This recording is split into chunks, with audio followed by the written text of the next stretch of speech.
What's up, guys, and welcome back. We have our giant once-a-month Marvel Snap update that's definitely going to concern your daily playing, and we have a lot of game-changing adjustments, some of which I did not expect, to some long-lasting duos and combos that you've probably been playing with since the launch of the game. Both Death and Wave have seen a nerf adjustment, and I am shocked, and they're going to affect a lot more decks than you definitely think. Also, a card that you probably forgot was in Marvel Snap in Crystal has finally gotten ability rework. We're going to talk about her today, as well as everybody getting a brand new card in Kitty Pryde. We're going to talk about the best decks, cards, and combos with your new acquisition. However, guys, outside of just the new card balances, we have some major changes to card acquisition, getting pull 3 cards, getting more tokens, the changes to series drops. There's a lot to cover here, so strap up. Now, no question, we got to start with Wave, guys. This is a card that probably everybody has. One of the best cards in Snap for a long time as both a ramp card, but also a card that just enables some crazy power slam combos with things like Death and Doctor Doom, She-Hulk, all these massive plays.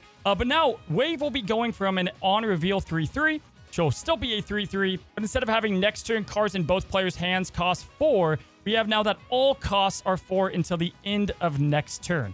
So that means Sarah, that means Stature, Miles, those decks that have been popular. Obviously, the Death and She-Hulk interactions, they're kaput, right? They're gone. They're now going to be costing 4, no matter what the reduction bonus. So even things like Zabu have been affected. Now, I just did the best decks at every single ranking. I can tell you that these decks were they're all over the top of the ladder. But overall, I think this might be a good change and offer Destroy a bit more of a place, right? We just saw Venom get a buff up, and this makes a lot of sense now. Because you're going to be able to dedicate to destroying, let's say, Squirrels, followed by Killmonger, taking Death down to 5 with her new cost reduction. And if you do it just right, you get rewarded by playing She-Hulk the same turn on turn 6, rather than just, waiting on turn 5, playing Wave, and then having like a free Death, a free She-Hulk, playing, let's say, Leader and Doctor Doom. It was a lot to throw down. And although I got used to the deck, I think for the longevity of the game, this is probably a good thing. And on top of that, I think it finally offers something unique to destroy if you dedicate to that archetype.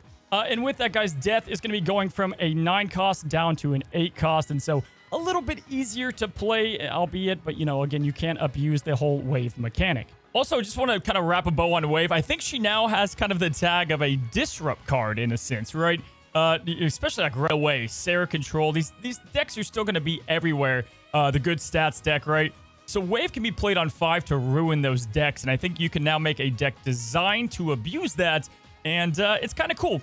Wave continues to see this like multi-purpose ability of ramping, and then it used to be obviously Wave 5, and now we have like a disrupt interaction with the card. All right, now moving on, we've got our next ability buff, and this is a card that I damn well have not played more than like 10 times. Like, hand to God, never played Crystal. Just a terrible card for the long time being. Even when like Zabu was just so broken for 4-cost cards, Crystal still got virtually no play. Now, she'll be going from a 4-4 on reveal. If this is at the middle location, shuffle your hand into your deck and draw 3 cards.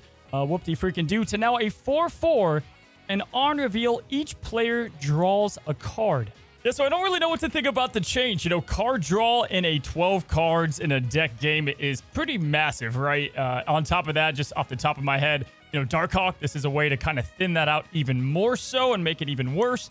You can also utilize this a ton. Probably its best spot will be Mr. Negative decks. After all, with the cost reduction and power increase for your cards, you're going to win that when both players get to draw a card, and really like the potential interaction there. Ronin and Devil Dinosaur, you can have a little bit of a turn 6 action there with Zabu that kind of likes to play into those cards anyway. So, I don't think you should just look over Crystal, and she now has a bit more of a niche spot in Snap. And I'm definitely going to be slotting her into, like I said, Negative and some other decks right away. And I think that this could be a really cool thing. At the same time, it comes with the con of giving your opponent a card. I do think 4-4 is still very underwhelming for the effect, especially because your opponent gets a card. I'd like to see her be maybe like a 4-5 with this. But you know what? At least Crystal can be a little playable, and she has like some of the coolest variants in the game, like these ones that I'm thrilled I can finally play. All right, so that's going to be it as far as the abilities that have been changed, with all the OTA constant weekly buffs. I think the meta is in a really good spot at the moment, and this one change is going to affect enough, I think, to get everybody really creative, and the meta is going to shift a good amount. But we do have a new card coming to everybody's collection in Kitty Pryde, and guys, let me tell you right away, this is going to be one of the best 1-cost options you'll have available. Now, I freaking love this, guys. Kitty is a card that I got to play for like an hour tops. And the biggest changes, you used to be able to choose when to return her to your hand. But now, no matter what, at the end of the turn, she'll come back to your hand. Now, a couple of things to be aware of here. It kind of works like Deadpool, right? You can't play her on turn 6 with a 6-cost card because she'll be costing 1. But you can always bounce her back and make her free. That's probably going to be her best home. Angela, Bishop, these cards that look for multiple cards played on a location. Kitty is going to fill that slot kind of perfectly. But on top of that, like Nebula as well, this is a great card to counter that.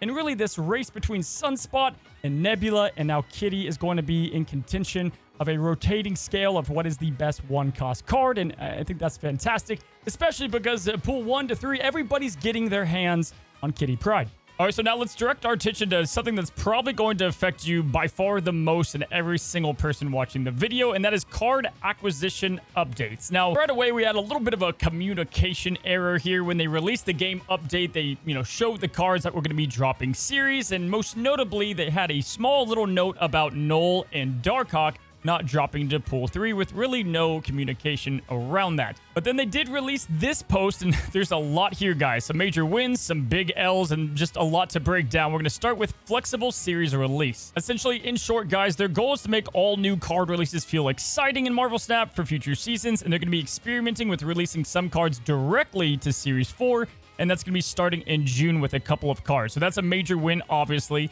They do believe releasing some cards at lower token costs will increase accessibility and excitement. So all of that is great, but at the same time, we also have Flexible series drops.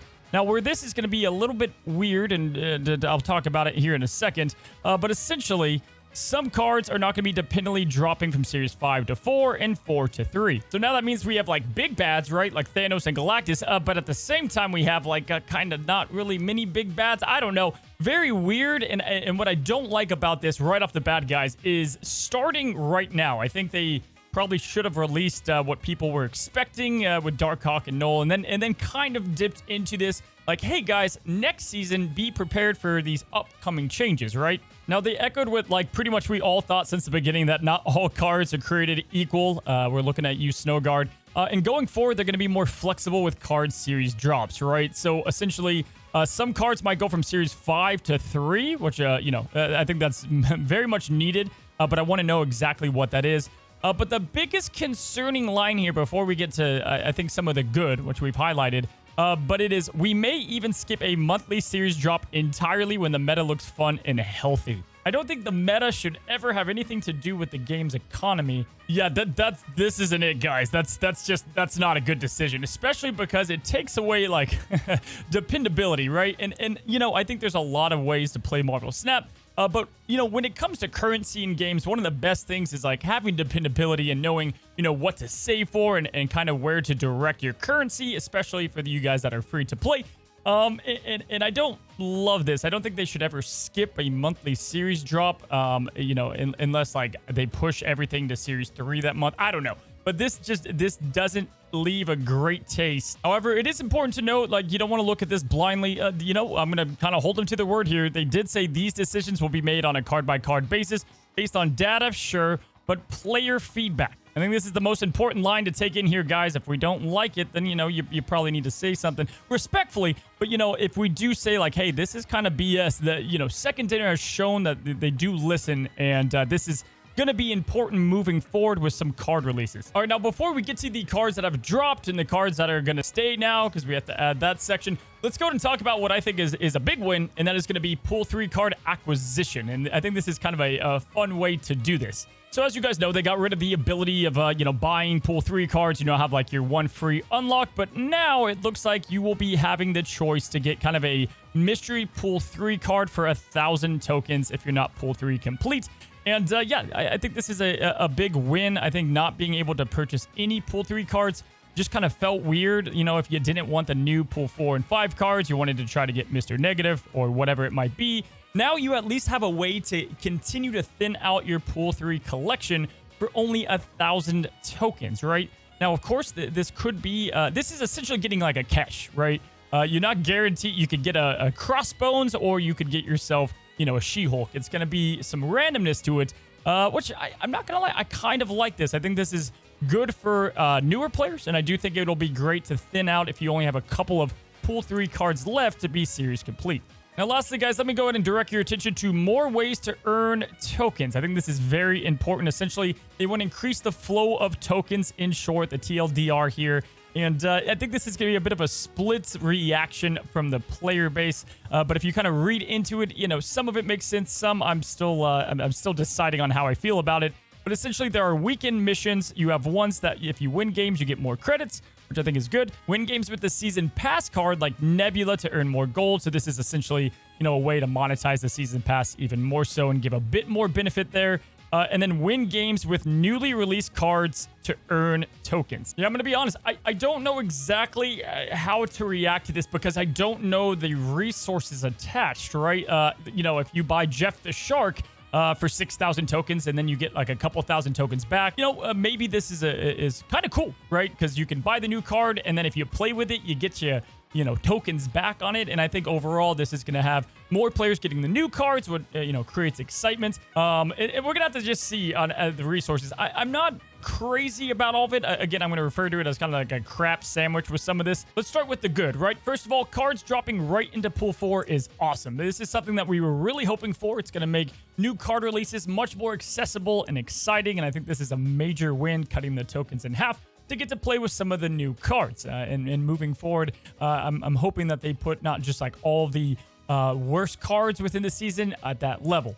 I also think it's awesome that we can now purchase Pool 3 cards again. Newer players, this is huge. And also people just trying to complete Pool 3, especially if you only have like, you know, 5 cards left. It's 5,000 tokens. Boom, you have all those cards, right? Or in a new series drop, you just instantly can get those cards pretty quickly. So that's definitely like a huge win there. We have cards immediately dropping to Pool 3. I think this is also a huge W, depending on, you know, what cards those are. If it's always like a Ghost and a, you know, Snow Guard, this is not the best news. But if it is some of these other cards that are decent, then I think that's definitely a net win. And being able to get tokens for playing with the new cards is a complicated win, but I think it's a good one overall, especially because you have to remember some of these cards will be going right to Pool 4. And so that is pretty cool as well. All right, now time for the bad. Card series drops almost as a whole.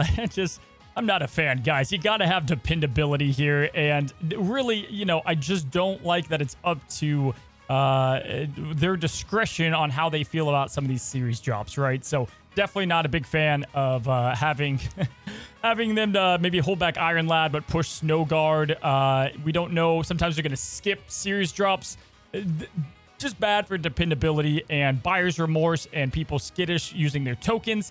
This is something that I think player feedback is going to come heavy on, and they're probably just going to change back to something else because I just don't see this lasting. You know, I just want to wait till we know more about the resources and things because what I will say is they have proven to be pretty loyal to the player base. And so I don't think they're going to make a terrible decision on purpose. And my hope is that this is truly going to have more new cards accessible to all players and that overall this will be a good update. And if it's not, we're going to leave our feedback and they will probably change it because they've been really good about that in the past. So let me know what you think of all these down below. You know, I think it's a win for different sections, right? People that do get the season pass, people that get new cards and spend money, players that don't have Pool 3 complete collections. So there's kind of a lot going on here and definitely curious to hear from you guys. Now let's go and just wrap this puppy up with the series drops and kind of pulling our attention here, guys. I'll have an updated token shop buyer's guide. Right off the bat, it is clear as day. Darkhawk and Knoll, Stature Zabu. These are just good cards to get. MODOK, just fantastic Pool 4 cards to get at this point. If they're staying there, you can confidently buy the majority of these. They're going to be good, right? You were holding back, I'm sure, for them to go down, but they're not going to now. Now, Series 4 to 3, the most notable by far is Silver Surfer out of this bunch. Sauron, if you do enjoy kind of that Zero-style gameplay, and Sentry is kind of overlooked. Dazzler, Ghost, Shadow King, meh, right? Series 5 to 4, Master Mold is a damn good card. I think there's a lot of good decks out there if you enjoy the Disrupt. And Nimrod, if you liked the Venom change, then you want to snag him up if you didn't get the Season Pass. Negasonic is a fun card. I've said my opinions on her in general. If you like Daredevil, I think she fits in nicely. I have all the cards, and I don't always play with Negasonic. Feel like there's sometimes better slots for that. But in general, that's kind of my summary of this series drops, and expect a video coming out soon. So there we go, guys. There's a lot to chew on. I think we're going to definitely have an active comment section, if you will. I think there's some major wins here. I think there's some L's, of course, but we're going to sit back and hope that Second Dinner continues to make the right decisions. As far as the meta goes, pretty pumped about it. And if you guys want to make sure that you get the best use of Kitty Pryde, I'll definitely be having some nice decks out there, probably following this video. If you guys have not already, be sure to subscribe down below to follow all the news in Marvel Snap and help support the channel to 100,000 subs, hopefully by the end of June. Wish you guys good luck out there on the ladder. Until next time, happy snapping.